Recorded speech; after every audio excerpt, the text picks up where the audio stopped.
Alright.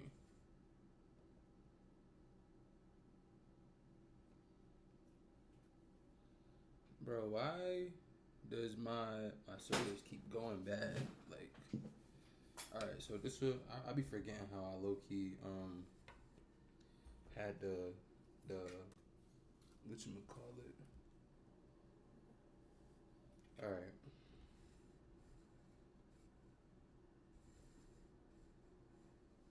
Bro, how did I have this last time? Like, what the fuck?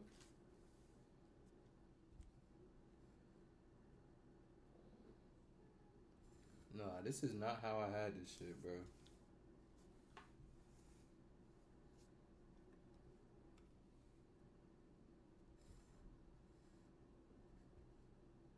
Alright, I think I had it like this. And then I was right here.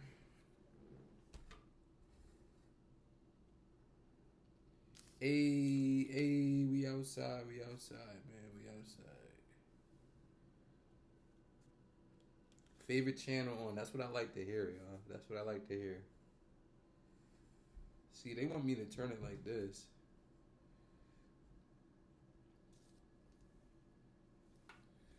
Why can't I remember how I had this, bro? Like, am I tripping or what, bro? I feel like I'm tripping. Chat, y'all in here? As always, let's get a free Durk in the chat. W's in the chat. Something. Get it going. Y'all know what to do. Y'all know what to do. W's in the chat.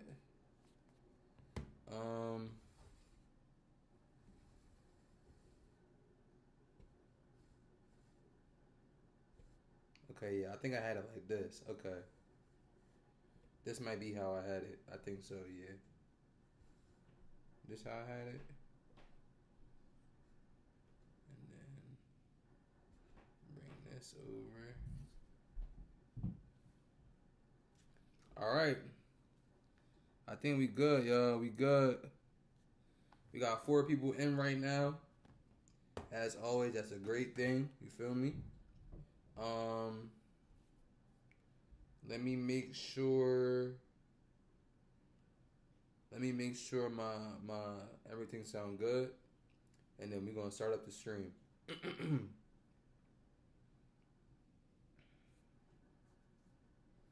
Yeah, I know. I keep saying I'm gonna get on the Walker Media live page. I'm gonna get on it. It's just hard, bro. Like editing these videos. All right. I think we good. I think we good. Y'all go subscribe to Walker Media Jaden Live if y'all not already subscribed. Trial heating up. Day 3. This is day 4.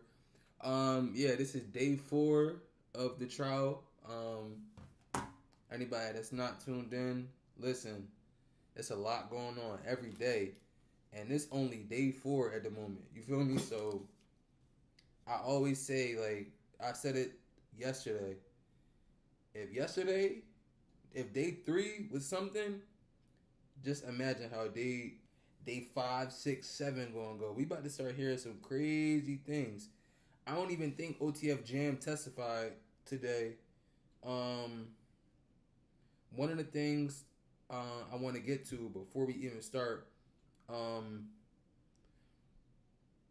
this video is not going. It's going to be like the rest of the videos. But one thing I will say is that when I do my research for these videos, I go online and I search up a lot of stuff too. But at the same time, I do be relying on like Trap Lord Ross, Academic, Seti Nash, 1090 Jake. I'll be waiting on people to make their videos so I could compile everything that they say and put it on there too. Like especially like Seti Nash and Ross and the lawyer for the people. What's his name? I just searched his name up. Mo Gnat. That's his name. Yeah, I wait for them to come out because they're in the trials. Like you feel me? Like if anybody gonna know what's going on, they gonna know what's going on. So I be trying to wait for them. But yo, Seti, Ross, And yo, I don't know. I don't know what they got going on. Love from Birmingham, bro. You from Poland? Whatchamacallit? I don't know if like the trial was like running a little bit late or what, but they taking mad long to post. So like really, I'm not gonna lie, like I started getting some info. Like they just like Ross just started posting. This I wasn't even gonna do a breakdown video. I was gonna do a breakdown of day 4 and 5. The tomorrow. But then I just refreshed my Instagram. Holy refresh pull. I refreshed the Instagram and there it go. Trap Lil Ross with his highlights. So I had to really do some research. I had to get my own research. The way I do it is I try to show the clips and then I put some context next to them. I do a little summary of what they said. It's not going to be that today. It's just going to be the videos.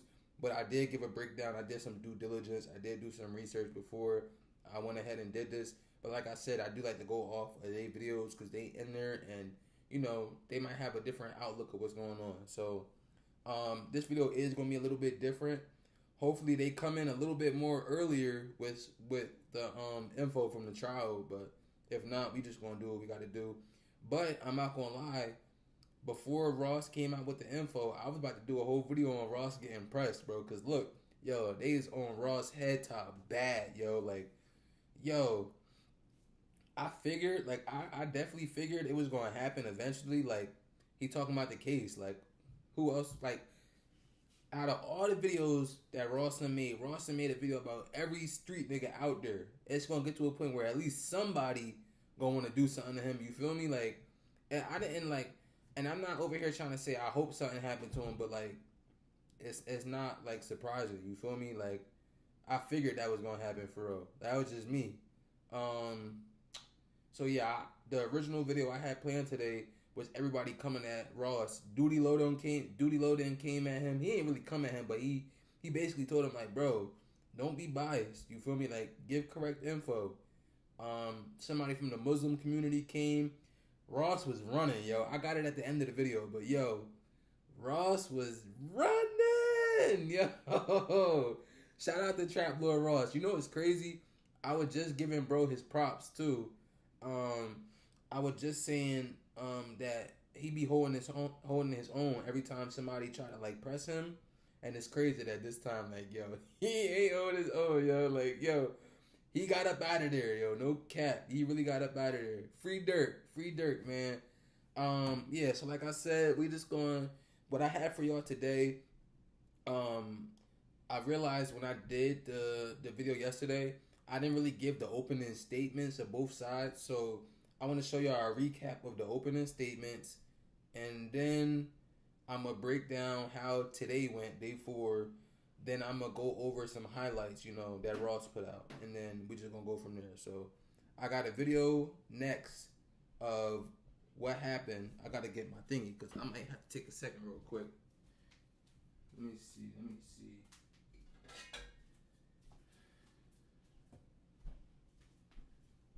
Alright, y'all. So yeah. I'm gonna let y'all hear what's going on. According to, well, no, it's not according. This is what the prosecutor said and what the defense said. Is this good right here? Free Durk. Even though you probably skeptic. So yeah, this is the prosecutor's opening statements, and let me just make sure it sound right. Free Durk, even though you probably skeptic. So yeah, this is the prosecutor's opening statements. Let me just make sure.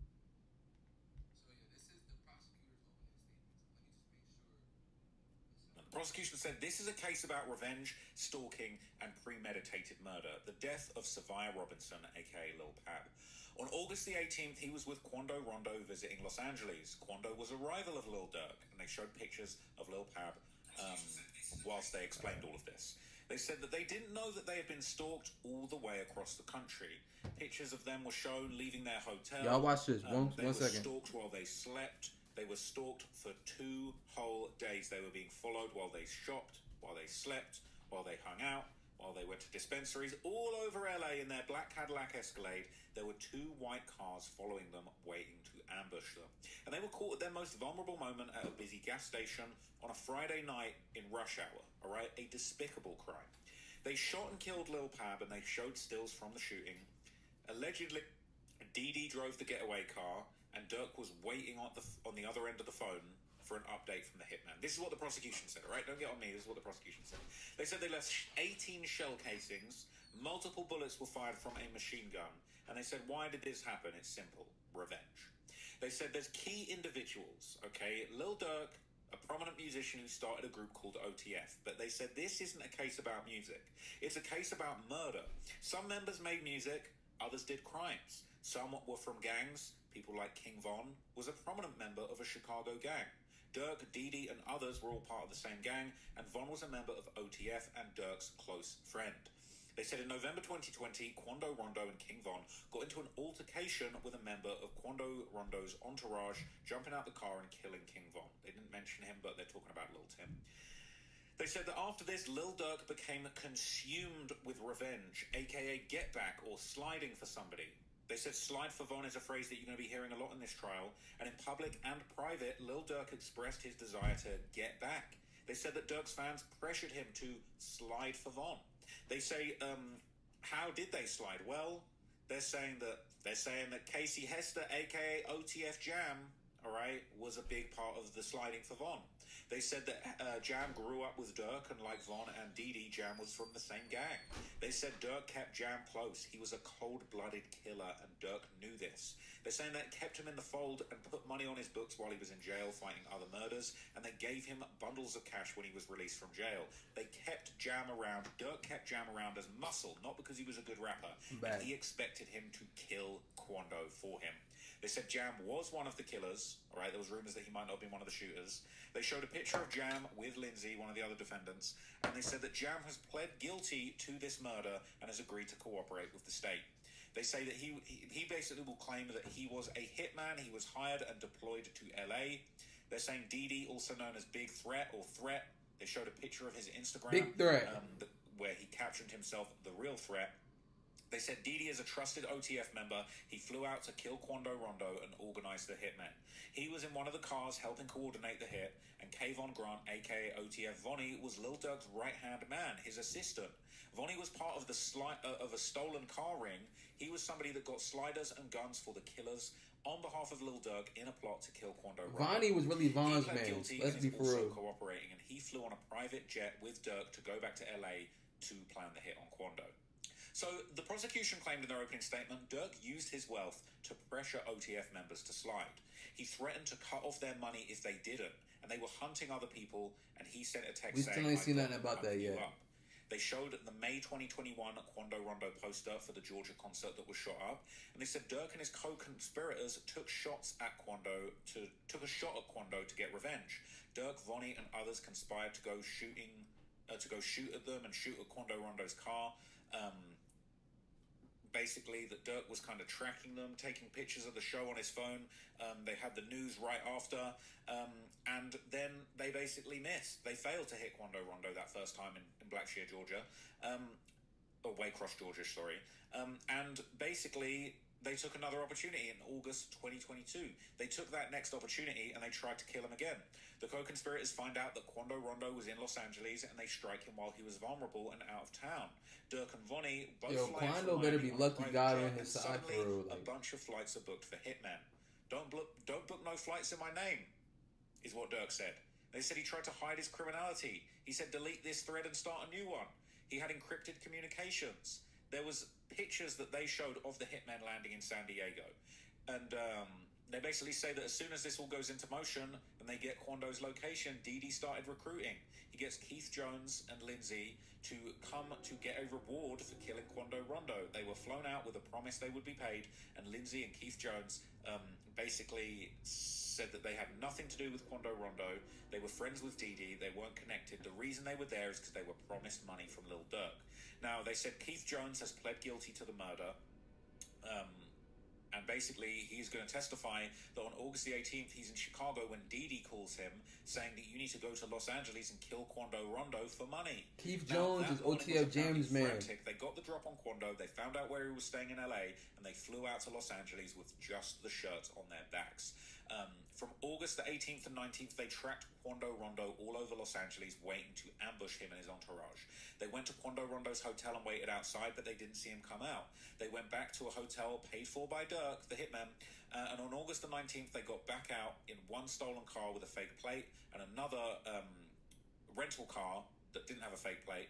From morning to 5:30 p.m., they followed Quando from his hotel, waiting for an opportunity to kill him. They went from his hotel to a dispensary, to a clothing store. So they followed them from their hotel to the Bathing Ape store to a dispensary, lying in wait. And they got showed GPS a picture of Quando too, so and Pap remember walking that. into the Bape store in Hollywood, and they showed them going to the gas station in Beverly Hills at the Beverly Center. They played the video of the murder going down, and at this point, you know, Pap's relatives, it was just so sad. They then played a second angle of the hit that nobody had ever seen. There's obviously a still image going around. Now this is crazy. Listen to this. But nobody's ever actually seen these other angles. New angles. 18 bullets were fired. They recovered shell fragments. Dee Dee was waiting in the car around the corner to get on with the getaway. And they said shortly after this, they all decided to go back to Chicago after going to eat out at In-N-Out to get burgers. They had a video of Jam, Lindsay, Dee Dee, and Jones with their faces out, all at the In-N-Out, and they were all identified as wearing the same shoes from the murder footage. Cooked, all right? Following Quando's death, all four went back to the airport and left Los Angeles via San Diego. After Durk and his co-conspirators mocked and taunted the victims privately because of what happened to Quando Rondo and Lil Pab, because they got some get back, they were celebrating. And co-conspirators were tracking Quando Rondo, but they didn't realize that they were being tracked. The stolen car had a GPS tracker in it. It was being driven by Vonnie, and after the hit, Vonnie drove the BMW back and forth to a luxury property that Lil Durk was living in at the time. They said cell site location data has locations of all the participants the whole time. They had their phones with them, apparently, and it would show them following Quando Rondo from downtown to Beverly Hills to In-N-Out, and the story doesn't end there. They're saying after that, when Durk and the killers realized that the walls were closing in on them, Durk was suspicious of Jam. They said Jam's getting ready to snitch, blood clear as day. He was right. And they said Jam will be speaking, all right? They said Jam will speak today. He didn't speak today, but I think they more meant like he will speak today. They said when the co-conspirators got arrested, Durk tried to flee the country. He saw the FBI at the private jet terminal, and he tried to flee them, and he even refused to get out of the car when the FBI... I'm the type to hop on the flight with Warren. You gotta catch me. As a result of this conspiracy for Lil Durk's revenge. They said that the Durk says we staying out of all other wars. They don't slide. They're leaving it all up to us. They made that very clear. They said there's 5 counts that relate to conspiracy, stalking resulting in death, murder for hire, and basically it was Durk's money, Durk's revenge, end of story. Marissa Goldberg starts So this by is saying, the defense's Thank opening statement. Everybody knew I took care of Man's Vaughn. bright. Hold on. I can't even do this. Whatever you saw, I helped him do it. Everything from close to birth. That was a statement in a recorded interview with law enforcement. That statement was actually made by Kavon Grant. Vonnie, that's you. You heard about him in the government opening statement, didn't you? He made the statement to law enforcement that on August or October 24th of 2024, after law enforcement had just busted down his door at the Waldorf Astoria in Chicago, Illinois, when they're executing an arrest warrant to take him into custody, he made that statement that he did everything for Vaughn. Law enforcement came into that suite that Kavon was staying in with his girl. They sat him down. They talked to him. They talked we're not to him listening to that. Interview, and they said We're not listening to they the statement. detailed the investigation that they've been through for some time. Since this incident you just heard about on August 19, 2022. They detailed this to him. They told him that they had gone through the investigation, and their conclusion was that a result of that was that Vonnie was in charge. They said, you're looking at the rest of your life in prison. This is murder. So, we're going to believe you're the leader until you tell us Coercion. Somebody else is the leader. They said, tell us somebody else is the leader. You just heard from the government Coercion. that this case was about revenge. You're right. You're absolutely true. You're right. We agree on that. This case is about revenge. This is a case about relationships. And, that is true. But the relationships go back further than what the government wants you to believe. They don't go back a few years. They go back decades. They go back to familiar relationships in Chicago, Illinois, between two fathers who passed that relationship on to their two sons. And their two sons have names. It's remarkably similar. Davon and Kayvon. T-Roy, V-Roy. As you've heard, he's referred to as King Von. And Kavon Grant is known as Vonnie. Their two daddies went back decades. Extremely close. You'll hear that Kayvon Grant has some nicknames. People call him Vonnie. People also call him Cuz. You'll see that Kavon Grant and King Von, Davon Bennett, and when Kavon Grant got the nickname Cuz, it was because of his relationship with King Von. Mm-hmm. They were cousins. I don't think they blood cousins, though. The fact that he had a close relationship with King Von. It wasn't just that when they were kids, King Von was a Chicago guy, but at some point he moved to Atlanta. And when he moved to Atlanta, he moved in with his cousin. Mm-hmm. He moved in with Kavon. They started working together. Kavon started managing, kind of like the day-to-day business for King Von. King Von was growing up in the music industry. He was becoming more and more well-known. He was becoming a popular musical artist. And so Kavon had took it upon himself to manage him, do the day-to-day things. But even more than that, he managed his finances. They lived together for some period of time. They'd even shared bank accounts. Kavon and Devon had shared bank accounts. Kavon and Devon. Come on, you mean Davon? Two men could possibly be. And you will hear that King Von stardom, it was rising. And that tragedy struck on November 6th of 2020 in Atlanta, Georgia, outside of a hookah lounge, kind of like an after-hour spot. I remember that day. Grant, Cuz, he was there that night with King Von. He was at the hookah lounge with some other people that night. King Von was killed. I remember the day. That just started out kind of like a fist fight between King Von and Quanah Rondo. You heard about his name from the government in their opening statement. But there was a fist fight between these two men and other people got involved. Yes, it turned into a shootout. Yes, King Von was shot. He was shot down in the streets. It was Vonnie. It was Cuz that was there, who had to frantically run to his car. He was driving a Dodge Hellcat. He drove up his Hellcat. He pulled alongside where King Von was bleeding out in the street. And that someone had to pick up Von and place him in the back seat of that goddamn car. And Vonnie had to drive all frantically, trying to get his cousin to the hospital. He was the driver that night. I'm not trying to as fast as he could. He's running red lights. He could get to Grady Memorial in Atlanta. His cousin that he's tight with, tight as could be, was bleeding out in the back of his car. And King Nobody's peeing. He told Cuz. Come on, get out.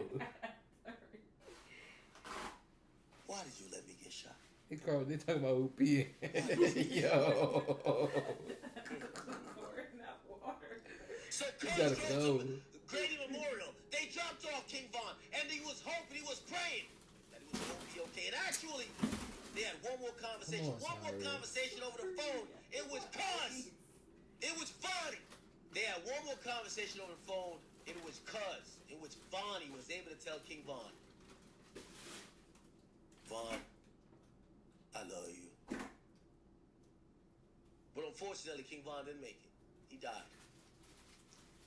It had a substantial impact on Kayla Cuz. It was not only because of personal impact, it was obviously a traumatic impact. He was there. Oh my God. Come on, yo. Get out. Get out, yo. Get out. But it was also an identity impact. The whole identity was tied up in the fact that he was King Von's guy. He was Cuz. He was the guy that could get things done for him. He was left floundering. And you'll hear that on the night that King Von died, it did have a big impact. And not only just on Vonnie. Von was a beloved musical artist. The whole nation mourned him. Yeah, I did. I was sick, yo. I remember. He's posting tributes, things like that. But yeah, of course. Yeah, Durk was impacted too. And you've heard a little bit about Durk. But let me tell you a little bit more. Schmirkio is a 33-year-old man from Chirac. He gained his success in the music industry, but he's more than that. He's married. He's got kids. He is a public face, and he was a public face of that connection with King Von. Mm-hmm. But it wasn't just Schmirkio that was impacted that night. The whole community around Chicago was impacted. The whole world felt the loss of King Von, and you will see that. You will see text messages from other folks indicating that they really felt that loss, they felt that trauma, particularly Vonnie. So Vonnie was left floundering. What is he gonna do now? He saw an opportunity. He saw that Smirk was also upset. He was upset too.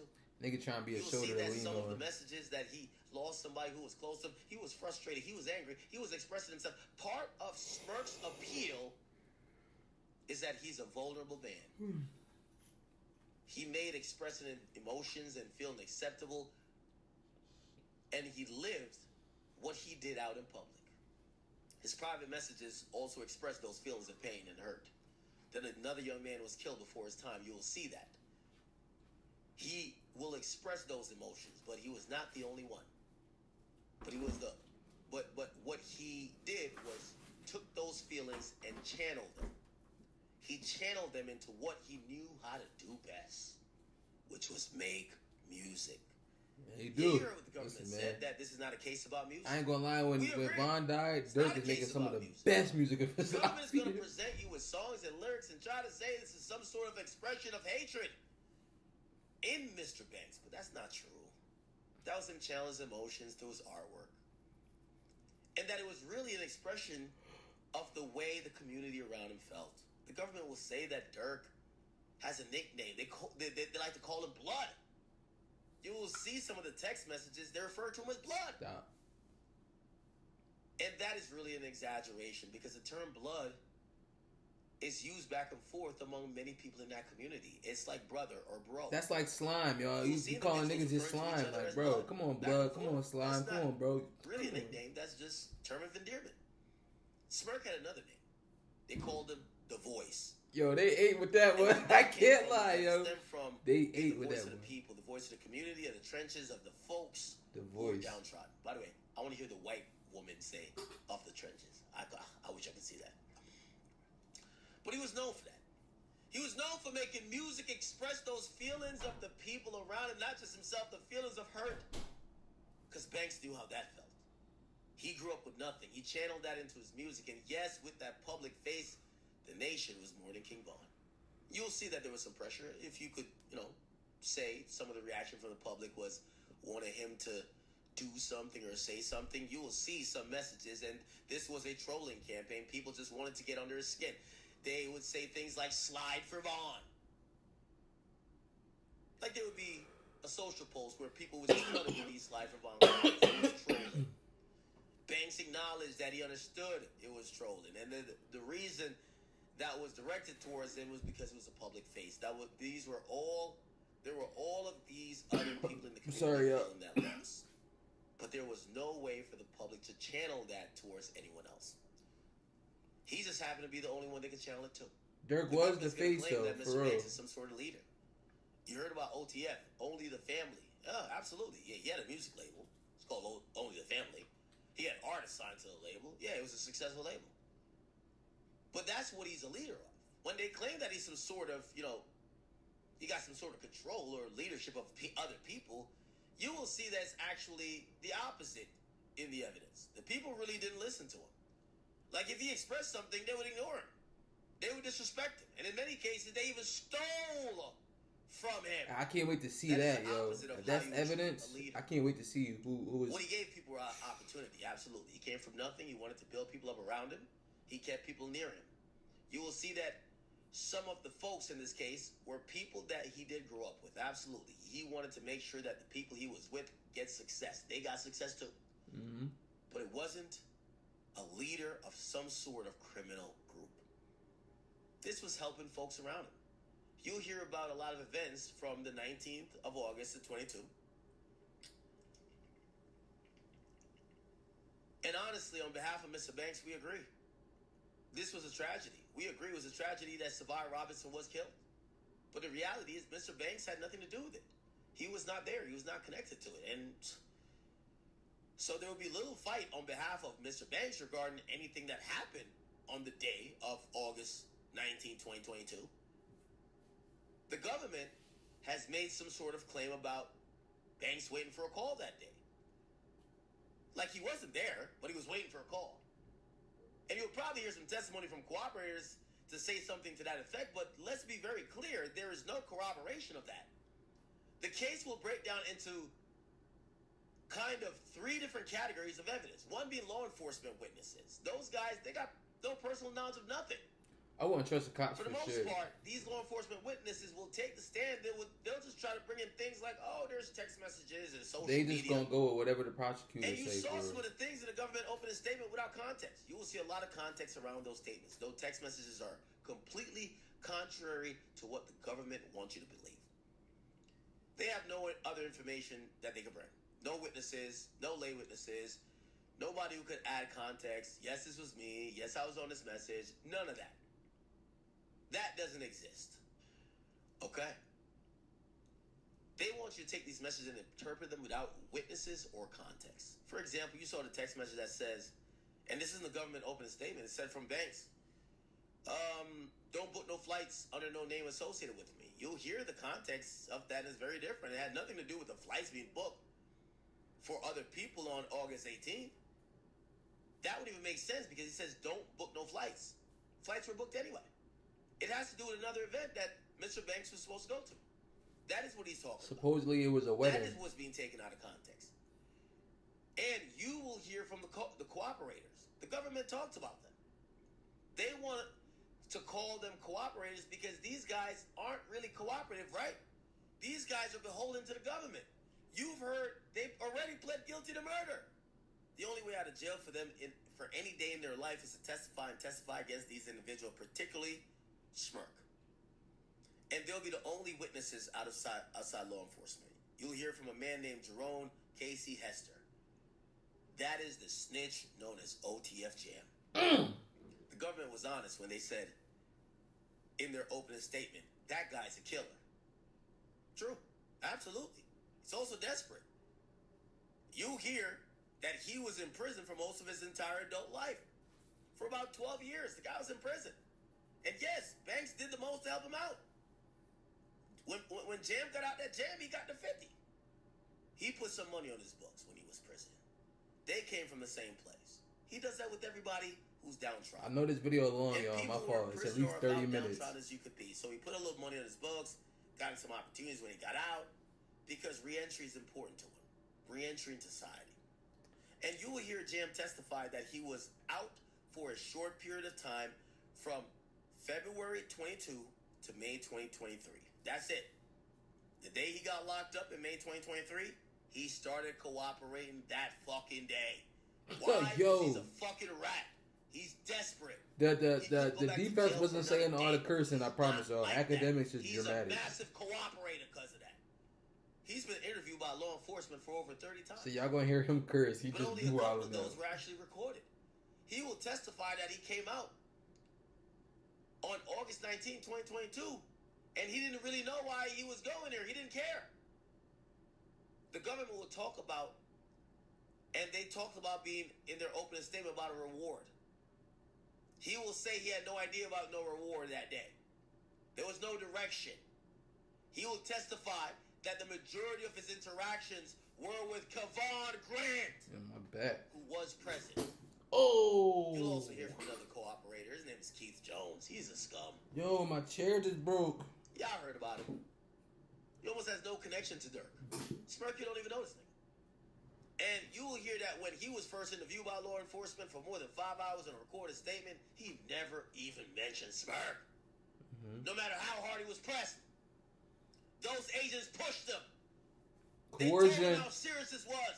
That he's looking at the rest of his life in jail. This was recorded. Not once.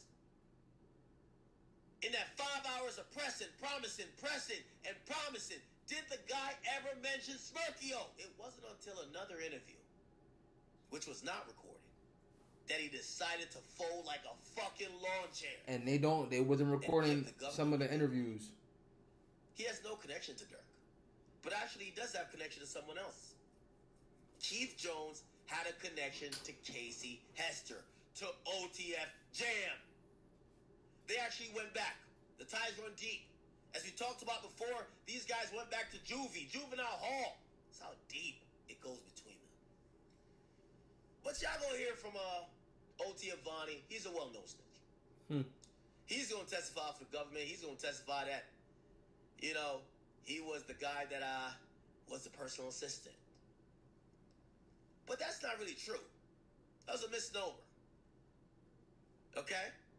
You're trying to minimize his own involvement in this situation. He did way more than that. This guy had ties to the criminal underground.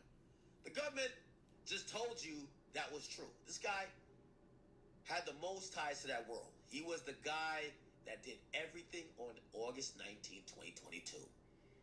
He booked the hotel. He secured the cars. One of the cars was a rental. He rented the car. You'll hear one of the cars was a stolen car. He secured the stolen car. On the rental car, he secured a fake tag that was put on the rental car. That he got to the hotel and he went off. He went to REI, the store that he bought ski masks for all the individuals. He bought all this stuff, that he arranged for the Sprinter van to take them to San Diego to Los Angeles. He accompanied them on August 18th and accompanied them on August 19th. Vonnie was there for all of this. He did all this. But this wasn't the first time that he did that. You heard the government say there was another incident in Georgia. In a small town, kind of close to Savannah, called Blackshear, Georgia. Guess who arranged that? Kevon Grant. This was a concert Quando Rondo was performing. Kevon Grant secured the cars, secured the guns, secured the people. He did all this back in May 2021. And thankfully they were unsuccessful. Nobody was hurt. But this is his MO. This was Kevon Grant's MO. The gas station. It was a shooting at the gas station. It was stolen cars, stolen guns. OTF Vonnie arranged it. He did it again. August 2022. Now he will claim that some of the things were paid for on a company card called Astronaut Sounds credit card. And Astronaut Sounds is a company that's associated with banks. Mm-hmm. That is true.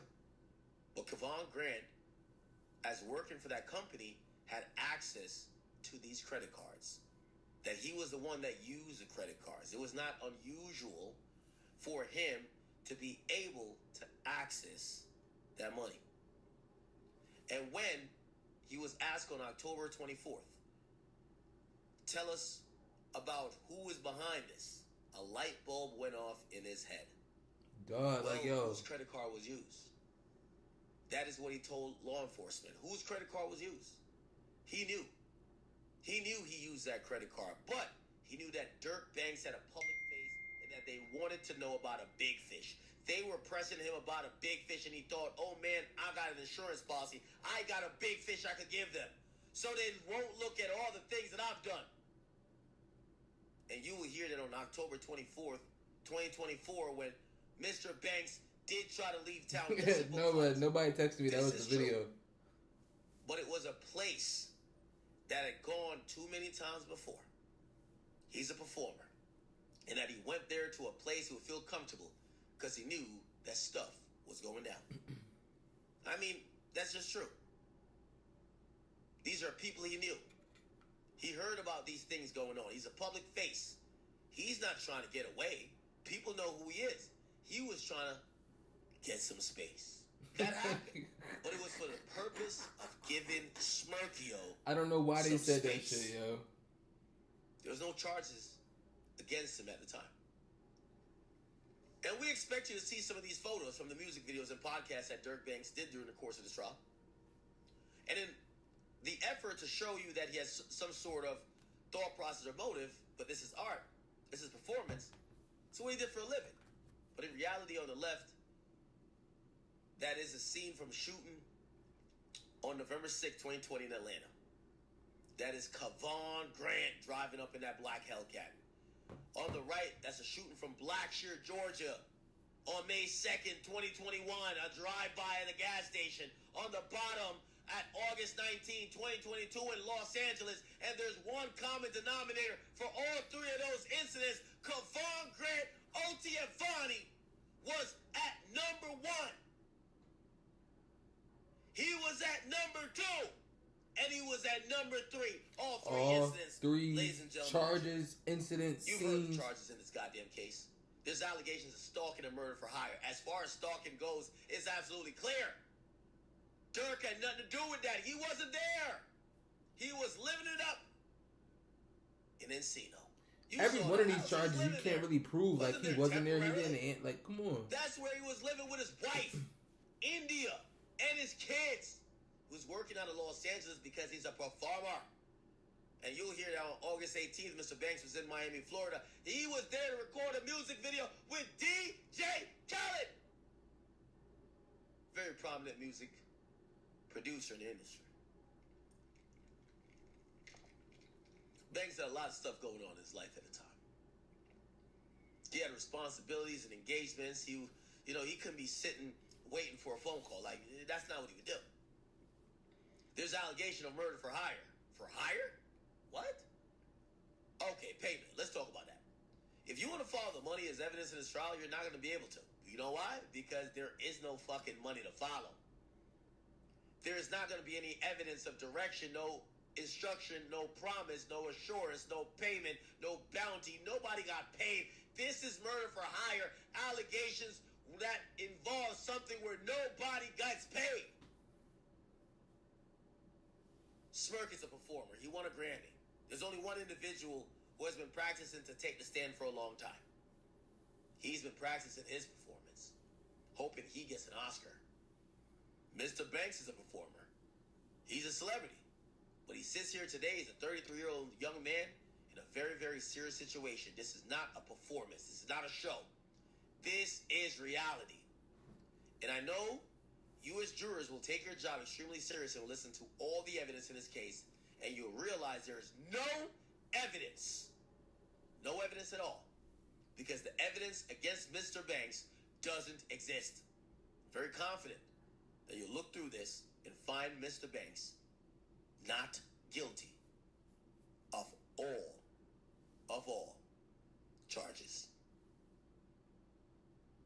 Now, that was a perfect way to end it off.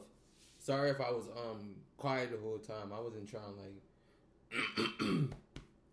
my fault. I wasn't trying to like interrupt the video, like, cause these is the opening statements. You feel me? Of basically it's the foundation of what all the evidence they about to bring is like counting on. Like this, not counting on. The foundation is counting on the evidence. What I mean is like the foundation is basically the layout of why they're bringing the evidence. If I don't know if I'm making sense for real, but basically it needs to sound good. Like it's almost like, I don't know. And the reason why I started like doing these videos is because I was just talking to my girl about it. We were saying like I was saying like, I forget what I said. I said something like I want to get like a screen, or I said something, but it was about me using the screen on the iPad and having to do research and look back and forth. And it almost reminded me of like school. And I used to be real good at making like PowerPoint presentations and essays and shit. And I remember my school used to have us do like debates or like write essays using like starters, like to begin, furthermore, additionally, to conclude, like stuff like that. So I really like, not to say I'm a vet at this, like I know what I'm doing, but I'm doing this because like low key, it's about how you deliver it for real. Like I'm not trying to say I be out here giving bad information. Like I told y'all, I don't got nothing to hide. When I do my information, I be getting it from Trap Lord Ross, Academics, Seti Nash, 1090 Jake. Like I get a bunch of YouTubers that's real good, and I trust they source, their information, and I'll put it in this. Especially the one lawyer dude. The only reason why the video gonna be going how it is today is because everybody just put their video out late. Like I don't know what they had going on. I don't know if court was going late today or what, bro. But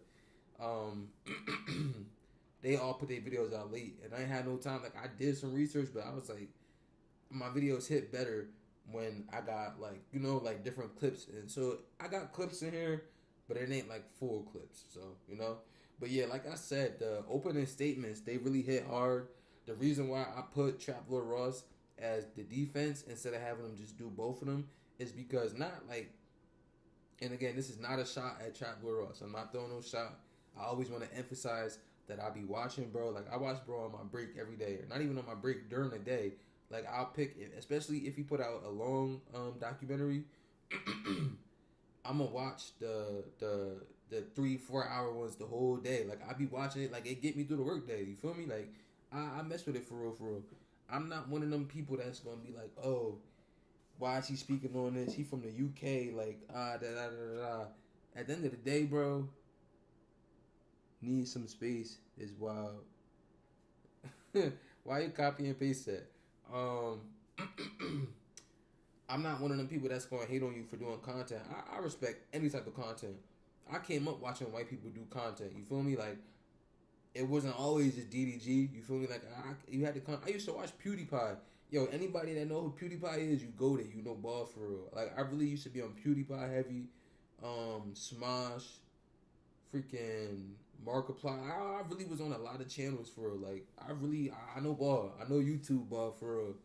Um, but yeah. So when it come to them, I really was trying to like. I I don't know, man. I don't know, but I'm not one of them people that's gonna hate on Ross for real, for real. But what I will say, like, as somebody that appreciates the content, I can also give feedback. Like certain videos, like I'm not gonna lie, I'm one of them people that sees some Ross content and I be like, I don't want to watch it. Like I'd rather see the gang violence in the street shit. Like I listen, let's be for real. He put a video out about this man that did a hit and run on 7 people. It was something like he did something, and it like the man was out of his mind though. Like he was wilding out. Like he was crazy. I don't know what happened. It was a cool story, but I was like I would have much rather a New York drill beef Chicago story. Like I'm one of them people that want to see that content. You feel me? But what I will say is like it's not coming off that he biased. He definitely showing all views, but the way he talk about it, like even if he not saying like, oh, could this be an L or a W for Durk? I feel like he's saying it in a way where he like he's still trying to talk down on Durk without talking down on him. Like he not gonna outright say it because he got to be biased. Like I mean, not biased. He got to be unbiased. He got to have a neutral view until the decision is made and have his opinions on the evidence. Now, what I think he's doing, he's definitely using his opinions in the evidence, but it's like, bro, like the way he talking, like it feel like, bro, you're not trying to give no type of hope, bro. Like that's why everybody coming at you the way they did. Come on, bro. Yo, slow down. That's why everybody coming at him the way they do because that the first person that tried to come at him, he basically was saying like, you know what you doing? Stop covering that murder trial shit, bro. I'm not gonna lie. We support you. We support Durk. You feel me? You did it for the cause, but bro, you sounded stupid. I ain't gonna lie, bro. You over here talking about stop talking about their murder trials. Bro, the murder trial is going on as we speak. What is that gonna do to the trial, bro? That shit was gonna go on regardless. Like, bro, stop it. Your better argument would have been like, bro, you be doing police work. I think he said you do the police work. He said something, but his main thing was stop covering them murder trials. Stop covering them trials. Like, bro, what are you talking about? We all want to see the trial. Like, that's not stopping anything, bro. It's not. What was I saying? I was talking about the murder trial. Yeah, so I feel like his better argument would have been coming at the videos like, bro, you be coming at, you be just doing the most with these videos. Like you put too much evidence out there. Like you say we make it hot, but you be make.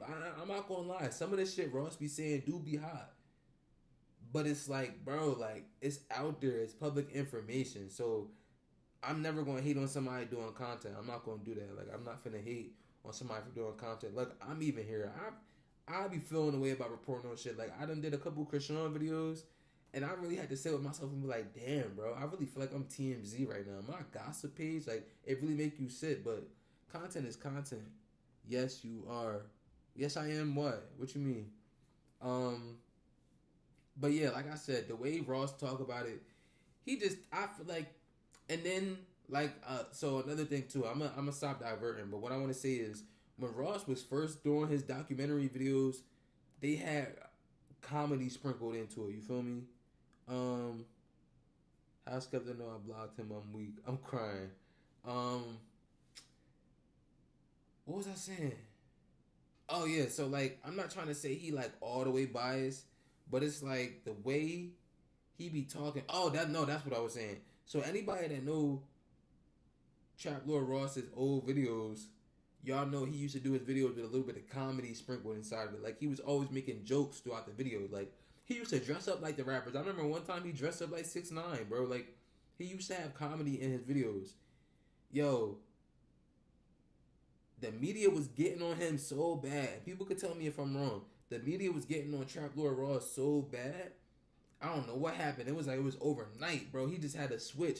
And, you know, it ain't nothing wrong with it. Maybe he just listened to the criticism and he was like, all right, I'm going to do better. I'm going to stop making jokes out of these situations. Like, because the biggest argument was, you're not from here. You over here doing these videos. You being sarcastic. You having humor in them. Like, stop. Like, they wasn't really fucking with it.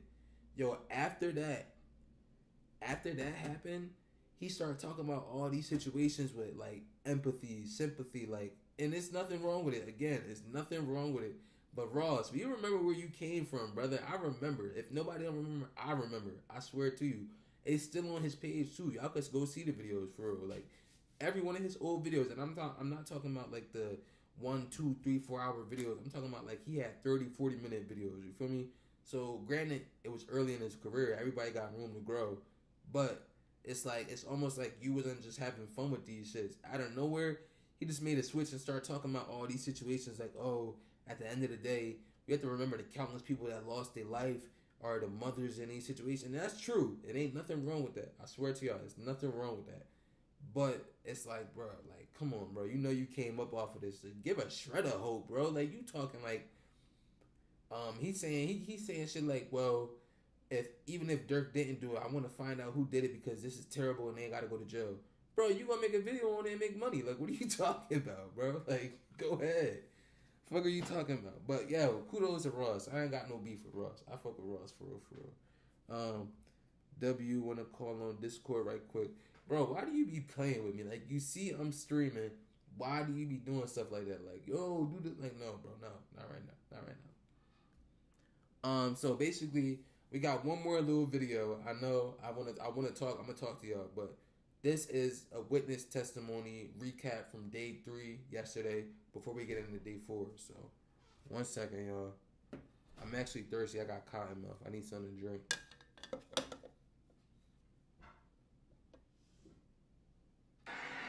Little Durk update.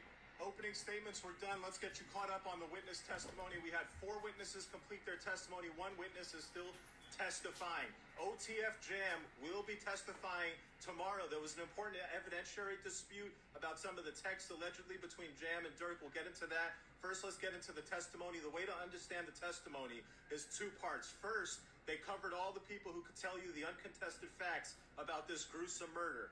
The 911 call, the crime scene investigation unit, the coroner, the first officer on the scene, and it all established, you know, the 911 call came in, woman crying, oh my God, there's some shooting, they ran into the alleyway, don't give my name, click. Then there was the first officer on the scene. A pedestrian flagged them, said, hey, there's a car shot up, there's a guy that looks like he's in the car laying there. The officer went to the car, tried to pull him out. You see Quando in the body cam footage yelling no. The officer is doing their best, they cannot revive the young man. You saw the crime scene investigation unit detective, and he explained the bullet fragments and casings and everything that was picked up at the scene. There was like 16 to 20 shots fired at this Escalade while it was pumping gas at a gas station. And then there was the coroner, and the coroner showed the pictures of the autopsy and the bullet holes inside this young man's body. At that moment, it became absolutely clear that the narratives and all the gossip and drama surrounding this case is really irrelevant. This case is about a cold-blooded murder. This case will be determined by evidence. Then we got into the lead detective, the detective who was in charge of building the case. And when you see his testimony, you understand why there are cooperators, not informants. People didn't inform on what they know about what happened. There are people who were guilty as hell who then admitted their guilt in the hopes of getting a lesser sentence by pinning it on other people. And so you could see their guilt. I mean, this cop, they first they had the surveillance. So the surveillance, they picked up on this guy's pants, and his pants had a very distinctive set of patches and tears in it that spelled out rags to riches. That connected back to a Chicago clothing boutique, only place you could have got that. once they made the connection to Chicago, they started sharing some I of think the that was Jam. surveillance and some of the still images of the people that they had caught on camera with Chicago PD. Chicago PD identifies some of these people as OTF affiliated. Then they get onto the rental car. Apparently, OTF Vani rented a car from an exotic rental company in Las Vegas, a BMW M5. He used that car thoroughly while stalking and being right there at the scene of this murder. That rental car gave them all the information they needed. I mean, it gave them tons and tons of info. GPS coordinates, this and that. How did this all stack up to Durk Banks? Well, look, when you follow the detectives' testimony, it's unquestionable that the people who have cooperated were in the car, were there, were shooting. You see them on the car, gave them all the information they needed. I mean, it gave them tons and tons of info. GPS coordinates, this and that. How did this all stack up to Durk Banks? Well, look, when you follow the detectives' testimony, it's unquestionable that the people who have cooperated were in the car, were there, were shooting. You see them on camera. How does it connect to Banks today? As far as they got, the only real connection they could make is that Banks had been staying at a home that they rented for almost $40,000 a month for long before this murder happened. He had been out there for a couple months. He had planned to be there for a while. Then they've got OTF Vani's rental car's GPS coordinates showing that he would go to that house back and forth. Now, what was said in that house, did it have anything to do with the murder conspiracy? We haven't gotten there yet. So, what they've done, what they've established, uncontested facts about the murder, uncontested that Vani and some of these other cooperators did this, you could see it on camera, and uncontested that Vani's rental car was at this home occupied by Durk Banks. There was a narrative out there, I heard, that, Durk had flown out to LA at the time. No, he was already in LA. He was based in LA. He was operating out of LA like many entertainers do, with the rental home and his wife and his kids all staying there with him. So all in all, a good day for Durk. It's not anywhere where he was really hurt. I thought actually the one part the investigator tried to put a line and a thought into the jury's head. He said, as you can see from these videos, you see OTF Vani and you see little Durk, and they're at all these jewelry stores, and he's his assistant. You can see he's negotiating jewelry transactions for him. And then Brian Steele's there. He said, objection. That's speculation. Where's he coming from? That he just saw a YouTube video where the guy's in a jewelry store together. How is he negotiating transactions on behalf of little Durk? The objection was sustained. That means that the testimony was not allowed as to that point. But where does that leave us? Well, OTF Jam will be testifying tomorrow. We'll get the rest of the lead investigator's testimony to see if he can build further links to Durk Banks. And ultimately, we're going to get OTF Vani's testimony probably Wednesday, maybe Thursday of this week. Stay tuned. All right, yeah, y'all. So, call. No, bro, I don't want to get on no call right now. Yeah. So that was the witness testimonies. Basically, a lot of the testimonies. So they got a testimony from, I believe, the medical examiner, a cop, and obviously Jam and Vani. But what the prosecution is basically trying to say is, like, they got a lot of the information, like, they got mad evidence of Vani, Jam, Didi. They just got like a lot of GPS signals, texts, locations, pictures, and different angles and stuff that really pinned them to the crime. But the only thing is, it's like everything, it don't lead back to Durk, but like they said, it led back to Durk's house. So they want to try and find any little way to try to tie Durk into it. And it's like, bro, like, it's like we don't, like, also, he said that they was going to interview without any type of recordings. Like, bro, like, how are we supposed to know you didn't try to coerce them? Like, yo, have y'all ever seen when they see us?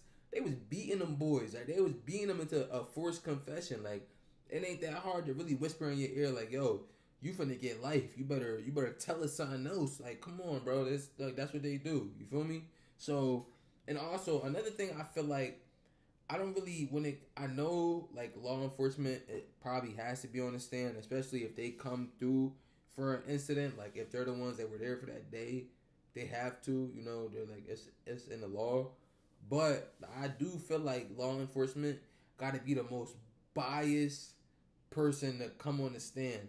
Granted, is calling witnesses about not being biased. No, you're allowed if you're a witness, especially like if the defense is calling a witness, obviously they're gonna call the witness that's like um satisfactory, like a satisfying person for them. Like they're not gonna give no bad words or anything. If the prosecutors get somebody, obviously they're gonna get somebody that's gonna be against them. But it's like, bro, like, yo, law enforcement just here to go with what y'all narrative is saying. So why are they here for real? You know, I don't know. That's just my thought, but I hate that shit. But day four of today's trial. Like I said, usually I show y'all videos and then I summarize it. But today, we just gonna summarize it ourselves. So, y'all, that's how we gonna get into it. We just gonna do it. So, Lil Durk trial, day four. The biggest development. LAPD detective Warner Correas continued testifying, and the defense aggressively attacked the investigation. The detective walked jurors through how police connected the mass shooter to OTF and eventually connected to the investigation back to Durk's circle. So that picture says Detective Correas, I don't know how to say his name, was able to get years worth of DM set by OTF DD from Meta International Records. Y'all, one thing, just always know, if you're going to be doing some type of crime, if you're doing any crime on your phone, it don't matter if you delete it, the threads, anything. That shit is always on your phone, no matter what. Even if you press delete again, whatever that shit is called, it don't work, bro. That's gonna be in your phone. So if you ever wanted to admit to your friend that you caught a body and you texted them on, so even if you didn't say it like, yo, I just caught a body, even if you just send some emojis alluding to it, that shit is forever in your phone. And that go for every picture you take, everything. No cap.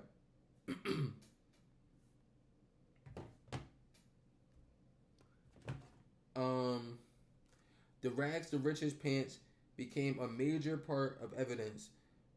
Just like the lawyer said, they tracked the pants to a local boutique store in Chicago, and they called the cop. I think they called them and asked them for info, or they either called Chicago PD. Either one, they did one of them. Police initially had surveillance showing masked men shooting at Quando Rondo's vehicles, but they couldn't identify them. Then detectives noticed one of the suspects was wearing black pants with "Rats to Riches" written down the leg. Carriers, the detective, searched for the pants, traced them to Chicago stores, and Chicago police eventually helped identify the person wearing them as DeAndre Wilson. The Instagram investigation then gave, I thought it was Jam. Did I write that wrong? I might be wrong. It's either Didi or Jam. I believe it was Jam, but I might be wrong. That Instagram investigation then gave police connection to other OTF members, including OTF Jam and Durk. Okay, yeah. No, it was Didi, and then they found Jam in the picture. I remember, yeah. This is important because it explains how investigators went from 3 mass shooters to actually putting names behind them. The next thing, the BMW became... The BMW became a huge part... Bro, why did it keep going away? Yo.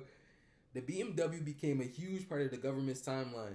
Investigators also tracked the BMW M5 connected to the alleged operation. GPS records allegedly showed the BMW repeatedly traveling around an Encino rental home connected to Durk's circle. The vehicle was also tracked toward an REI store where investigators found a receipt for 4 black ski masks purchased on August 18th, 2022, the day before the shooting. See? Prosecutors are using this to build a timeline. Durk's circle, the BMW, the mask, the hotel, following Quando, and then the shooting. And yo, one thing I gotta say, like, granted, I'm gonna always say this in every video because I don't be wanting to get it misconstrued, but don't think I'm no bitch, you feel me? Just because you're not no street nigga don't mean you's a bitch. You try with the wrong person, they gonna really do something to you. I ain't never set up no hit or ever try to get nobody hurt or anything. But my first thing I would think is we need to not have anything traced back to us. You feel me? Like, we don't want nothing traced back to us, no way, shape, or form. Like, it don't matter. Footprints, fingerprints, GPS, nothing. So why would you go use a card to buy 4 black ski masks? Like, come on, bro. Not even one for yourself, like on some cool shit. You feel me? Like, niggas was overly wearing a ski mask during COVID. You feel me? Just to wear it. If you were just getting it like that, alright, cool. But you bought 4 ski masks with a company card, bro. Like, you ain't even take no cash out the card. Like, take the cash out and buy it, bro. And then get rid of the receipt. Like, it's, bro, really think. Like, he was not thinking. Like, why would you use the company cards? Like, that's some dumb shit. For real.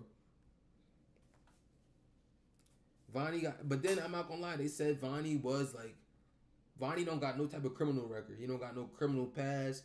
He ain't have no tickets, not a suspended license, nothing. So, not to say like they was trying to call not Von. They trying to call Vonnie a goofy, but they low key be trying to play Vonnie. Like, they knew he was gonna snitch. Like, he the one that's never been in his lifestyle. So, it's not surprising that he was making these mistakes that he was making.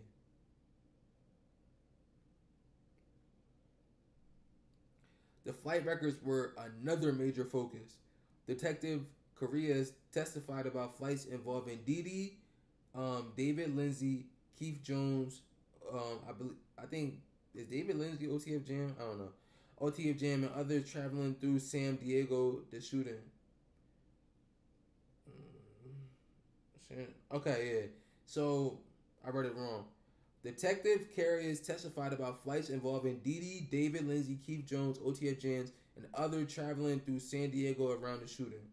The government also highlighted that flight payments were connected to an American Express card belonging to an Astronaut Sounds account, which had cards associated with Durk, his father, Jason Smith, and others.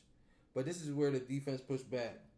Durk's attorneys argued that having access to a company card doesn't automatically mean Durk authorized the murder or knew what the money was being used for. And I've seen people trying to say, oh, the card wasn't in Vonnie's name, so y'all can't use that excuse. Alright, cool. It's not in Vonnie's name. But that don't mean he don't give the card to people. Like, bro, like, make it make sense. I believe they said, like, I don't know if they said it in this today or yesterday, but they literally said that Vonnie shared a bank account with King Von. Like, bro, he didn't even have his own bank account, bro. It's not that hard to think, like, your man's the one that got all the money, you feel me, want to just help you out. So he like, yo, here, take the card. Like, I don't know if y'all don't know the streamer Your Rage. Supposedly he gave his man's his card, a company card, to just spend when he needed to. And I guess he was just doing that shit all the time. He stole mad money from him, and Your Rage beat him up, you feel me? So it's not unexpected the fact that Vonnie could have the card. Now, I don't know if they put this in the evidence or not, but as of right now, that's what the prosecutors are saying, that Vonnie's name wasn't on the card, so he couldn't have used it. But it just don't work like that. You gotta use common sense sometime. Okay. Hold on, y'all. Yeah, I got cotton mouth so bad.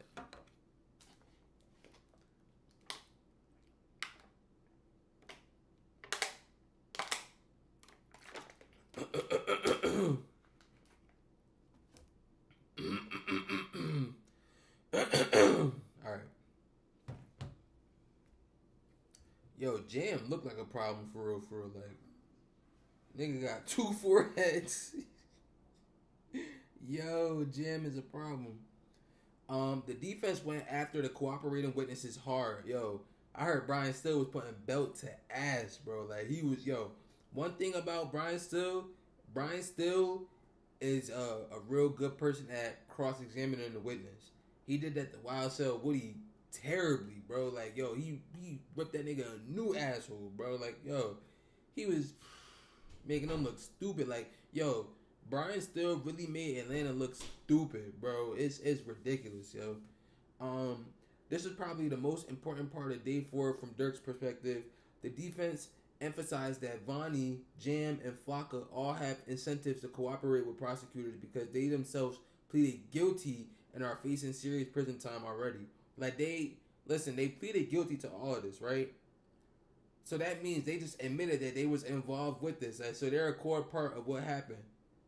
Then you pleaded guilty to that. So once you plead guilty to it, you automatically facing mad time because you done pleaded to this.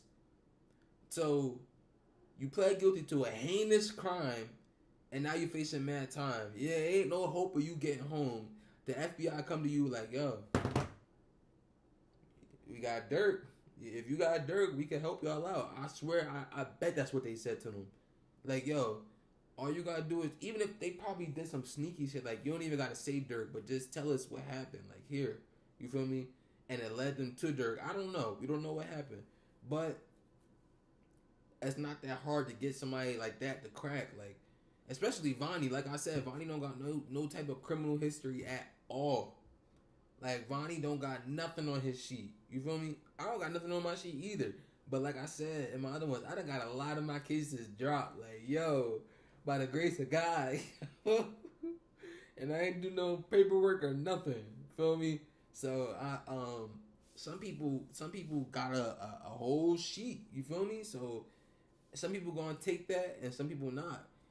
I think Jam would have took it if it wasn't for how people start moving weird with him a little bit down the line. Like, if niggas ain't start showing like, yeah, we not fucking with you no more, he probably would have stood tall. I don't know.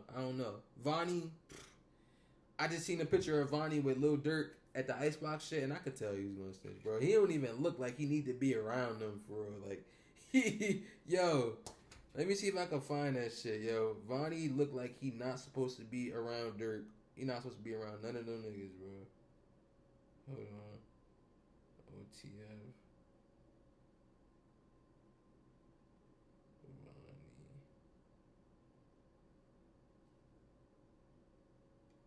And Lil Durk. Yo, let me find the picture, bro. Icebox. Lil Durk, OTF Vonnie and Lil Durk. Icebox.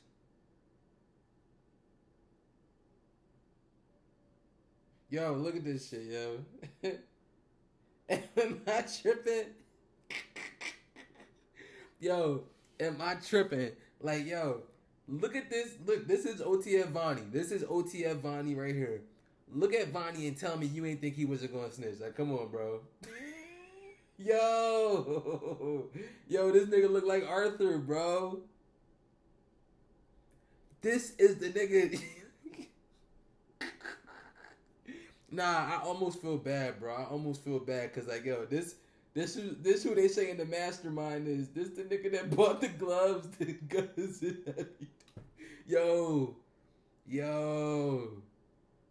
that's crazy, bro. Like, look, Durk look like he shouldn't even be around me either. Like, yo, I'm unsure if I should be around him.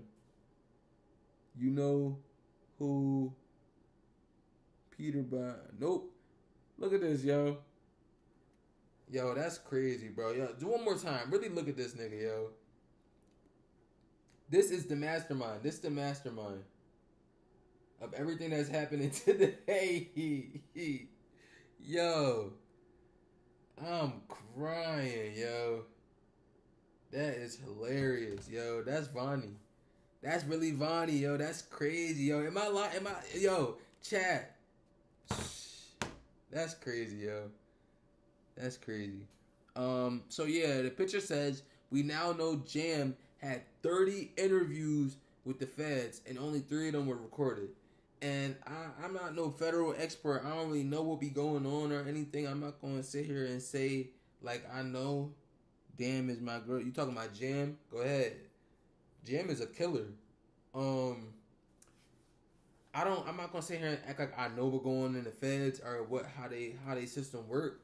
But I'm pretty sure if you was to do any type of sit down with the feds or anything, it got to be recorded, right? How come only 3 out of 30 interactions was recorded? Like, come on, bro.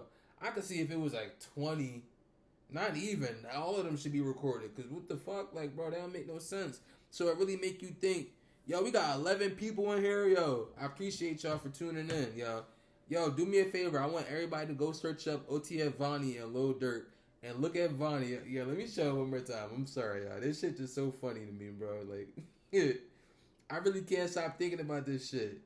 Because, yo, it's real life crazy. This is what... And I'm not even trying to hurt Durk's case. You feel me? I'm not trying to hurt his case. But yo, this is the mastermind, bro. This is the mastermind. Oh shit. Yo. Bro. That's the mastermind, bro. That's the fucking mastermind of everything that's going on right now.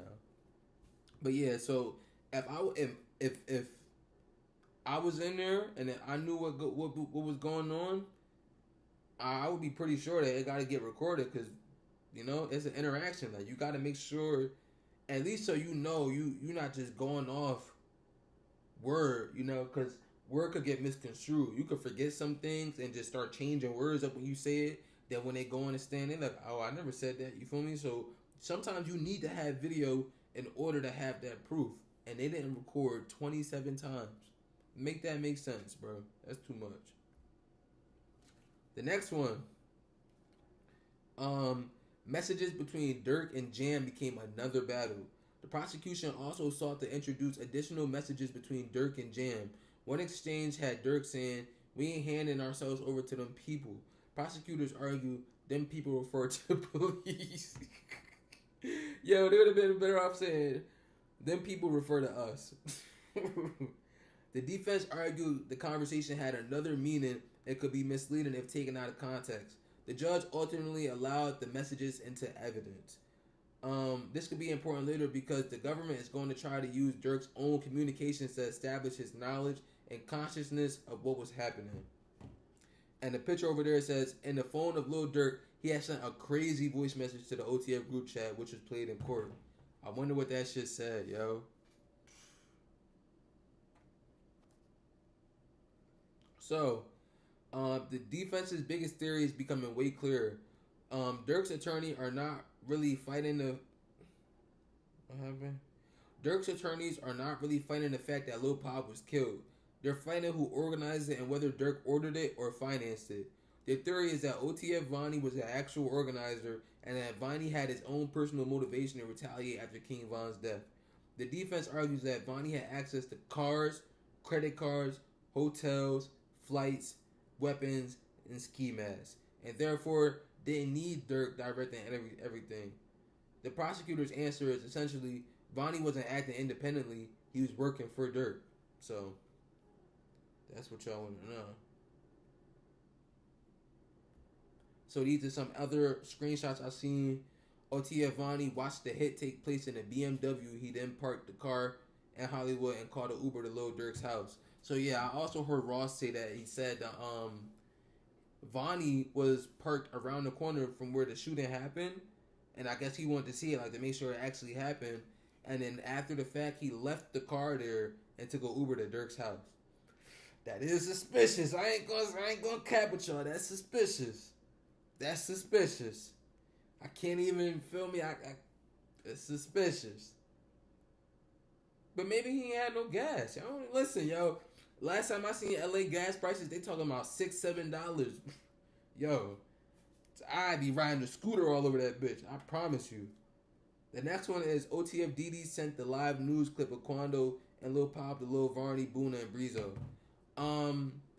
In the context of how it is now, like, because obviously the government's trying to say they're involved with this, so it don't really look good on them at the moment to, like, have it sent to your gang member group chat, if that's what they're trying to say.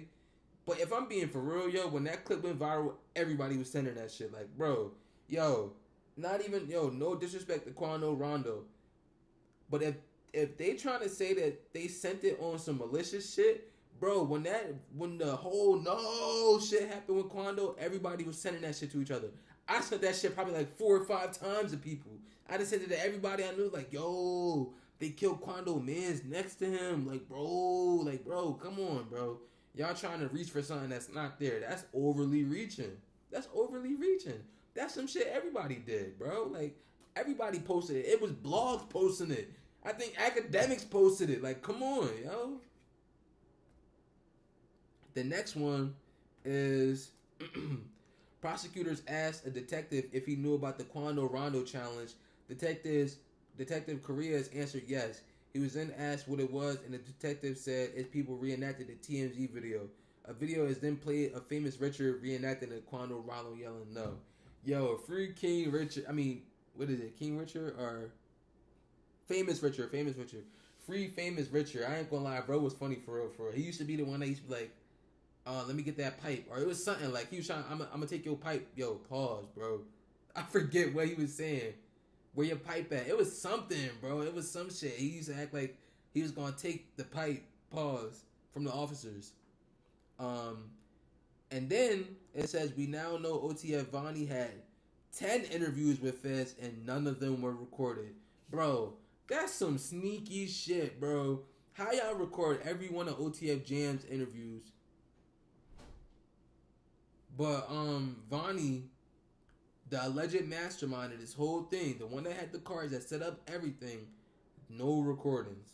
Like, bro, that the judge gotta look at that and be like, bro, that's weird. Like, I don't know how the government work, but that's weird, bro. Like, it's no reasoning why it ain't at least one, like, not even a 30-second interview is no interviews, and he had 10 interviews with the feds, 10, and none of them were recorded. Like, that don't make sense, bro. That's weird.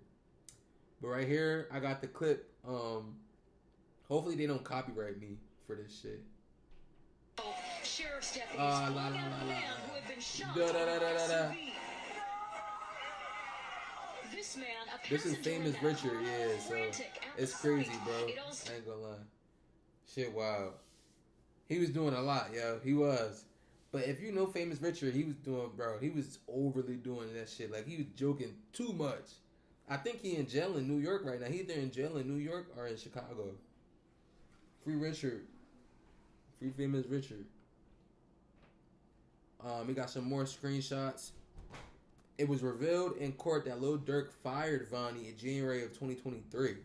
Now, I want to see what that's about. Hopefully they show some messages of why that happened. He probably realized Vonnie was just trying to be around. Like, because like they said, in the opening statements for the defense, they said when King Von died, Vonnie realized Durk was hurt too and then tried to come over there. So, like, hopefully Durk was like, yo, ain't no need for you. That's probably why he snitched. Like, yo, I don't know, man. We gonna figure out. Bro, these niggas is wildin', bro. They're wildin'. I don't know what they got going on. The next screenshot is in the phone of Lil Durk. He has screenshots of an old Quando Rondo performance flyer scheduled May 1st, 2021. And I think I remember that one too. It's either the one. It's something. I remember it was a leaked chat going around and people saying, he was like, yo, I can't do no more shows, big bro. Like, come on, what's up? And Durk said, you cool, bro. Do a show. Go ahead. Hey, yo. Nah, son. We got to find that. We got to find that one. I can't lie. We got to find that clip. He said, you good, little folks. Do a show. Lil Durk, Quando, leaked messages. He said, you good, little folks.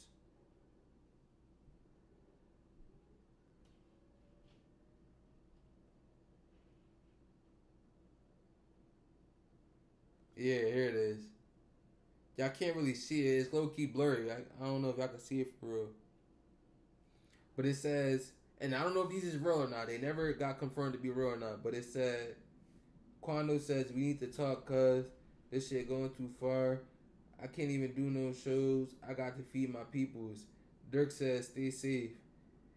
He said, come on cuz, you know me. I ain't fearing shit. But we could dead this shit. Fuck the social media shit. Let's talk this out in person. No one else, just us. He said, do a show. You good, folks. Then he said, I don't believe that, big bro. What you go? Yo. He said, I don't believe that, big bro. What you want? What's your number? Call me. Like I said, you stay safe. He said, fuck it then. I'm ready for whatever. You could talk shit out or it's whatever because I want to dead this shit. This shit got me losing money. Now, the crazy thing is, the prosecutors alleged that somebody, a mutual person from the situation, tried to squash things and Durk didn't want no parts. And he said, take a piece of this switch. He said, piece, something. So I'm wondering, he didn't say nothing about a switch in them messages, but I'm wondering if those messages, because like, listen, he was trying to dead it, so I don't know, yo. It's crazy. It's crazy. Oh, that's the only one I had. All right. So we got some highlights right here. I'm gonna let y'all hear the highlights real quick. This one says, unseen 4K footage of King Von's death shown in court revealed never before seen details about the shooting and escape. Alright, so there was a very interesting update today, and they played something in court that I didn't even think existed. Obviously, I've been covering the King Von situation since he was still alive. I was covering King Von's cases, the KI case, the Malcolm Stuckey case, back in 2019 before any of this happened, alright? So I've really been on this case for damn near 7 years at this point. But obviously, the footage of King Von passing away was, extremely big news. There was that surveillance footage. It came out pretty much. He said it was heartbreaking for Pop. He didn't say that shit for this. See what I'm saying? Of Von actually passing away. We know that because it was all over social media. But not only that, all right, people had sent it to Durk, and Durk had even sent the footage of Von's death that was recorded on camera to other people. I guess they're lowering the flag out here, right? I didn't think Durk would be sending it. For real. Did someone pass away? But basically, what ended up being played in court was 4K footage of the King Von death from both angles that had never been seen before. Same footage, but way more detailed and longer. Now, what I learned from watching that footage that I had never seen before, Quando Rondo was there hanging out in the area for quite an extended period of time. He was hanging out. He was comfortable. He was good. He didn't know that King Von was right there in the car. This is my first time hearing this too. And sucker punch him and start a fight with him. But what's really interesting is, in addition to that, we saw just much more detailed 4K footage of King Von running up, completely blindsiding Quando, sucker punching him, swinging on him, going at him hard. And then after that, obviously we saw Lil Tim firing the shots. There's been debate whether you can see the shots fired. Did the police? People have said, oh, the police shot King Von. In this 4K video, you can see the muzzle flash. You can see all the shots that Lil Tim was firing. Looked like about 3 or 4 shots straight into King Von. Obviously, it was King Von. Now, here was some interesting stuff, and I know a few people are going to be upset about this, but I'm just going to keep it real with you guys, okay? King Von wasn't paralyzed. He couldn't stand, but he was moving his legs when they were dragging him to the car. That's a fact. Everyone said he was paralyzed. He was hitting the spine. He wouldn't have been able to walk. If he lived, he'd have been in a wheelchair. Now, I don't know about all that, but he was moving his legs when they got him into the car. And look, I'm just going to keep it real. People aren't going to like this, okay? But Muwop, he appeared for a brief moment to have actually slowed down King Von's journey to the hospital, because everybody bundles in the back of the car that we now know Vonnie was driving the Hellcat. But it seems like Muwop is like insisting on being in the car. He's trying to squeeze in the car. It looked like there's already 3 or 4 people in the back row of the car. Muwop's barely fitting in there. They can't close the door. Muwop damn near climbs on top of somebody to get in the car, and then they shut the door. But it's like the whole escape to the hospital was definitely delayed, not by a long time, but like, at least a few seconds, because like Muwop was trying to force himself into the car. Now, obviously, he was there for King Von. He was the one that punched Quando Rondo and got him off of him. It's no disrespect to Muwop, but it just shows what an awful, chaotic mess that it was. And seeing that in crystal clear federal 4K was a whole different experience. So that was crazy, but there's going to be a lot more that's going to come out soon. Wow, yo. That's crazy. I never would have thought we would have got crystal clear footage. Yo, Chirac Humor. Y'all know what y'all got to do. Chirac Humor, get that footage, yo. I'm not even, 4K, though.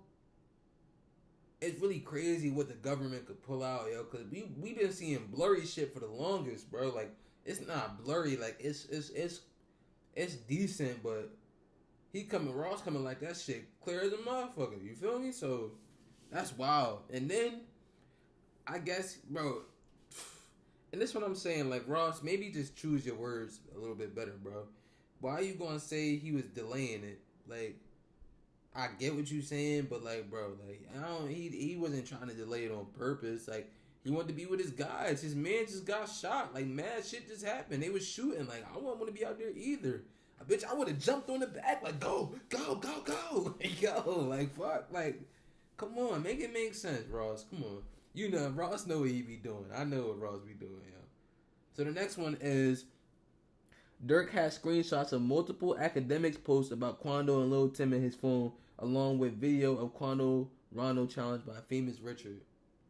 Alright, so we just heard some really interesting stuff in court about some of the social media posts that were going back and forth all around Lil Durk and the people around him. Now, there was some very, very fascinating posts that were shared. We heard rumors that this was going to be shared, and this is a post that I've talked about in the past before. But if you remember that Instagram comedian from Chicago, Famous Richard, okay, he's known for doing all type of comedy sketches and just being a generally hilarious guy. He was funny. Well, they brought up his infamous video where he did the Quando Rondo challenge. You know that video that he did, basically recreating the TMZ video that was, basically tragically depicting what happened after the shooting where Quando Rondo was screaming no and Lil Pab was on the ground. Well, that video of Famous Richard doing the Quando Rondo challenge and his whole impression, that got sent around. Apparently someone sent that to Durk, and I'm not going to lie to you, I don't know who would want to send that to Durk. That's a pretty crazy thing. And now look, But I'm saying everybody was sending that shit around.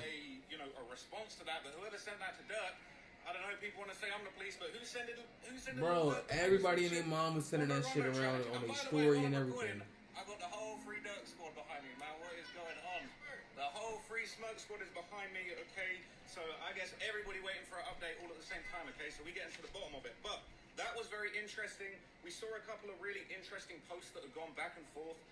There was basically like, I ain't gonna lie, academics came up a couple of times. There were a couple of academics posts that apparently Durk had screenshotted.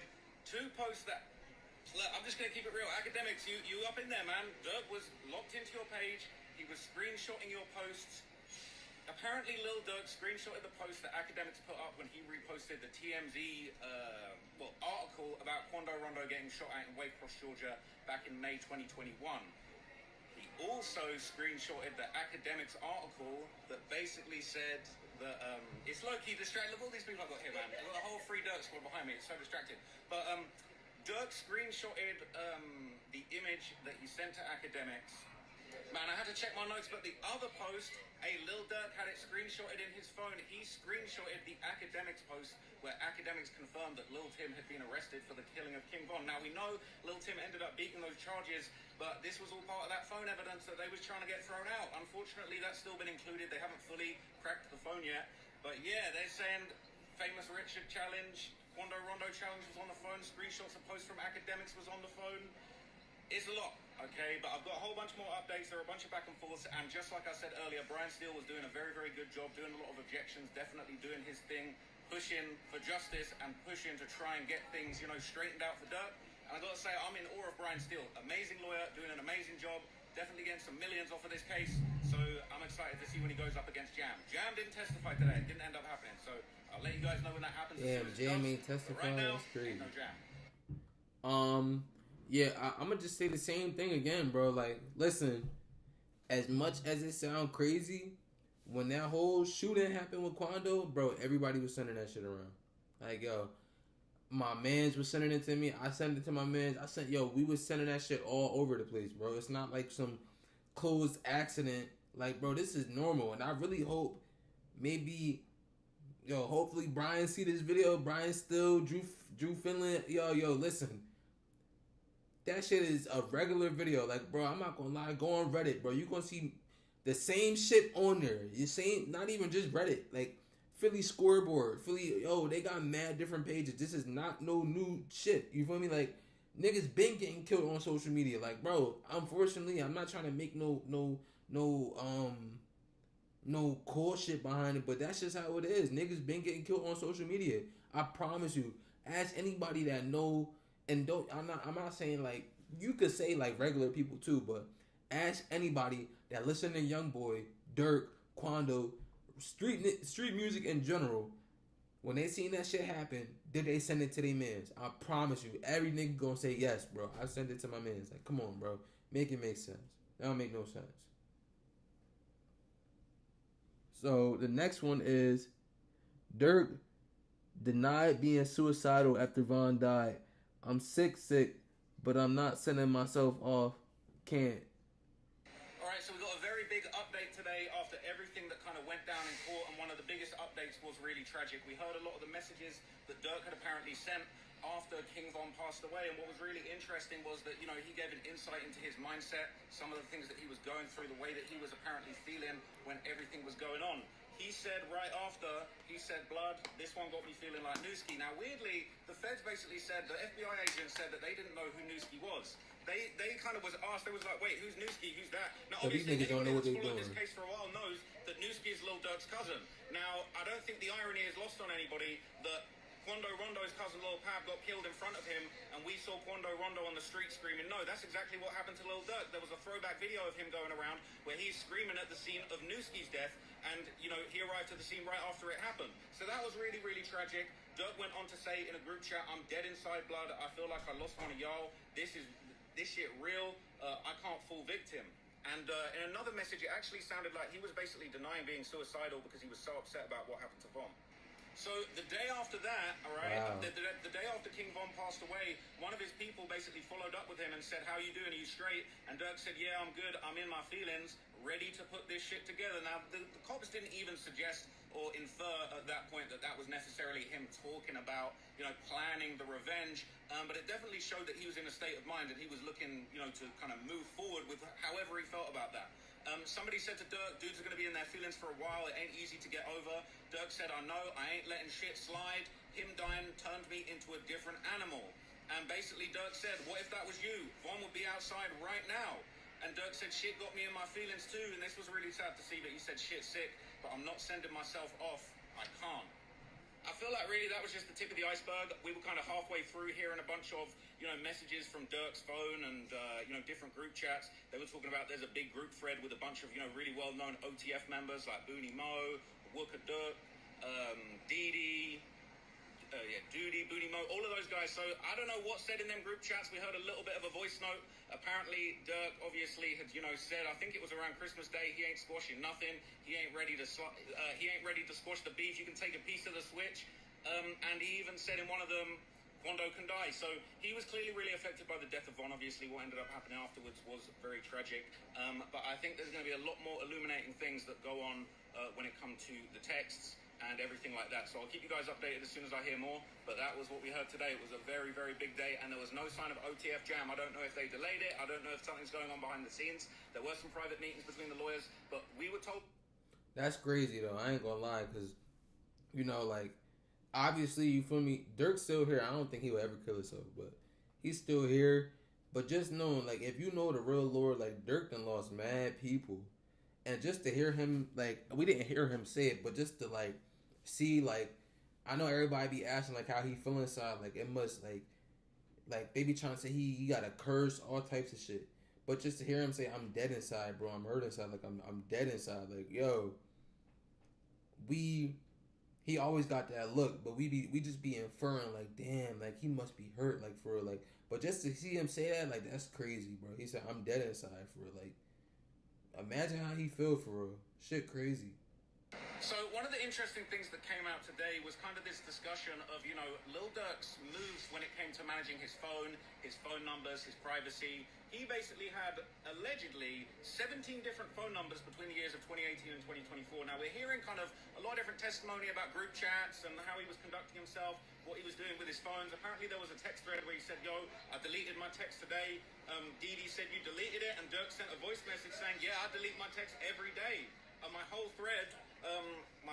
the wind is blowing my pages. They basically said he deletes his threads every single day. He doesn't want none of these messages on his phone. Now, that doesn't prove anything, but it's, like, very, very interesting that he had 17 phone numbers during that period of time. 17 is There was crazy. also a lot of talk about some group chats that were being kind of used quite frequently, and there was apparently a very big OTF group chat that had some of the most famous people in OTF. Apparently, there was Doody Low, Booney Mo, there was Didi in there. Apparently another well-known OTF member by the name of Wook, you know, Wooka Durk from the songs, and then obviously somebody in there apparently called Loyal, and, well, other people who were unidentified. Now, we did hear a little bit of some voice messages from some of these group chats, and they were quite interesting, but we was kind of partway through that testimony, and we hadn't quite got to the end of it. But I'm going to do another video kind of telling you a little bit more about some of the messages that Durk was sending back and forth, especially after the death of King Von. Obviously, it was very tragic what happened, and King Von, you know, lost his life too young. There were definitely some things that maybe he was Yo, for if he was still around. But at the same time, you know, Remember, I just said he ain't talk talk about it like that. It's crazy. So it clearly affected Durk a lot, and we heard a lot of messages back and forth from exactly what was going down right after Von lost his life, and how it all kind of played out with Durk's mindset at the time. So I'll let you guys know kind of as soon as I can break all of those messages. All right, so we got my boy, what you call it, Mo Gannett. Hold on, that shit mad bright.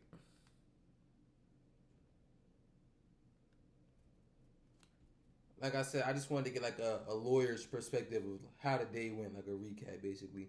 Not to say Trap Lil Ross not, well, he not no lawyer, yeah, he not. But this guy's a lawyer, so it's good to see somebody in the field actually talk about it.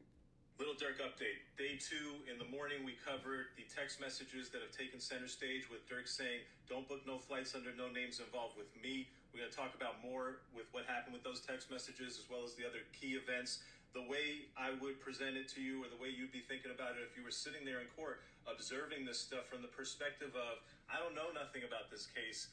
I don't believe anything until the government proves it, because the defendant is presumed innocent, and if I'm voting to send somebody away for life, it's going to be based on evidence you show me in court. So the detective finished up his testimony. They basically just covered mostly the surveillance camera from the In-N-Out Burger, tracking the movements, showing the rental cars and the stolen car going from the shooting and then ending up over at the In-N-Out Burger, and these are the people.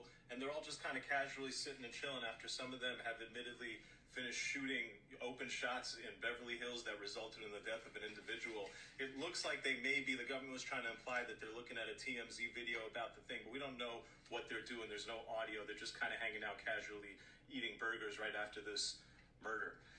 Then we got into the Brian Steele cross-examination, and you, if you were there, would understand why I call him the real deal Brian Steele. It was an absolute master class. He knows something about recorded interviews. He knows that the feds don't record their interviews, and he had on the stand the lead detective who was a state detective assigned to a federal task force. So what he did, it was masterful. Him in circles and got him to say everything he wanted. Basically, he first got him to be like, "Hey, do you know if all the interviews are recorded?" He's like, "Nah, I'm not sure." He's like, "Hey, you did record some of them." He's like, "Yeah, it's my preference to have them recorded. And you were the lead detective, and you're in charge ultimately of how the investigation is run."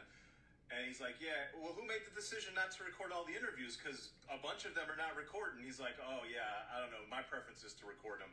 And then once he establishes that this lead detective would prefer to record it but didn't record it, he starts going into all these hypotheticals of, well, because there's no recording, we don't know exactly what was said. And the guy has to agree. He's like, "Yeah, we don't have it word reasonable for word." doubt. And then he went through. He's like, "Well, somebody would have told the people that they're interviewing that they're facing life if they don't cooperate, right?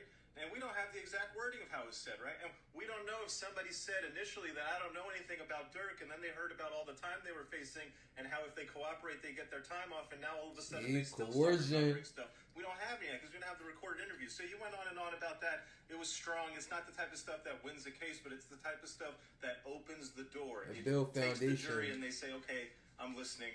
What do you got for me?" Steele then turned to the Amex card, and his point was, "Look, Durk lets other people use the card, and there's other people on this Amex account, and they have their own cards.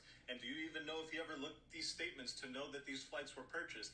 That testimony to me wasn't that significant because ultimately what this was all about cards. "And do you even know if he ever looked at these statements to know that these flights were purchased?"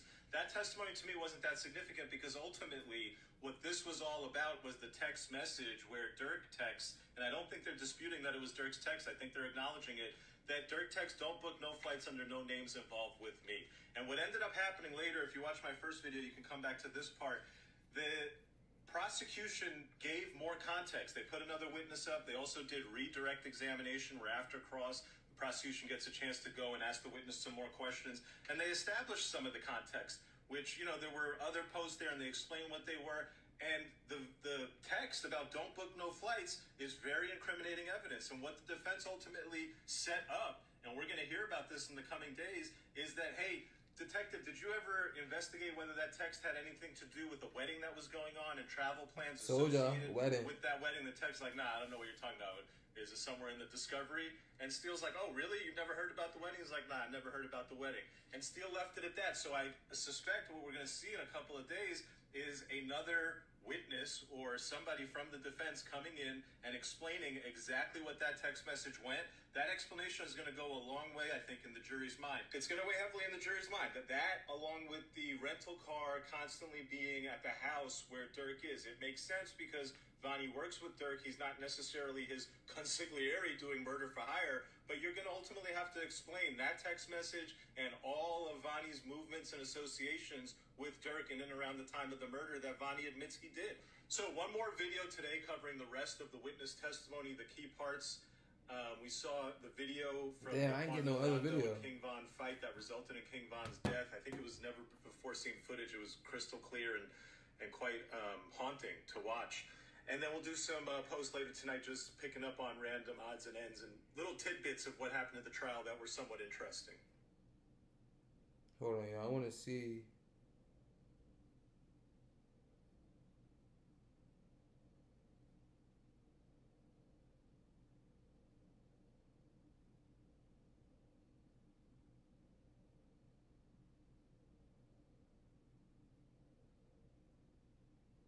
Yo, where is it? Maybe he ain't posted yet. Alright, y'all, whatever. We ain't gonna get into it.